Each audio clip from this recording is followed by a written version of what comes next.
सम्पूर्ण दाजुभाइ तथा दिदीबहिनीहरूमा नमस्कार अनि शुभ दीपावली भन्न चाहन्छु। र शुभ दीपावलीमा तपाईँहरूले रङ्गोली बनाइसक्नुभयो? हेर्नुहोस् त, हाम्रोमा रङ्गोली यसरी बनाउँदैछौँ। हाम्रो चाहिँ रङ्गोली हाम्रो बहिनीले सुस्मिताले बनाउँदैछिन् र रङ्गोली साह्रै राम्रो बनाउँदैछिन्।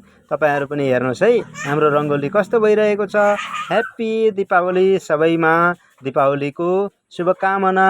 यहाँहरूको घरमा सधैँ लक्ष्मीको बास होस्, यहाँहरूलाई सधैँ स्वास्थ्यमा लाभ होस्, स्वास्थ्य लाभको पनि कामना, यहाँहरूको दीर्घायुको कामना अनि उत्तरोत्तर प्रगति र उन्नतिको कामना भन्न चाहन्छु।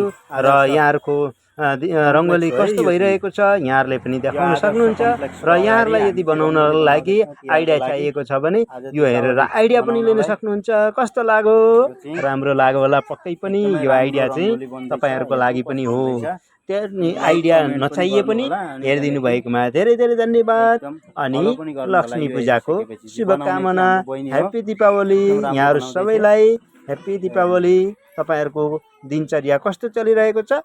आजको दिनचर्या त सबैको प्राय रङ्गोली र सेलरोटी पकाउँदै गएको होला। ल तपाईँहरू पनि यो रङ्गोली बनाउनुहोस् अनि सेलरोटी पकाउनुहोस् अनि बेलुका लक्ष्मी पूजा गर्नुहोस् अनि यहाँहरूको शान्ति, सुख, उन्नति, प्रगति सम्पूर्ण कुराको म शुभकामना भन्न चाहन्छु। यहाँहरू सबैलाई ह्याप्पी दीपावली 2082।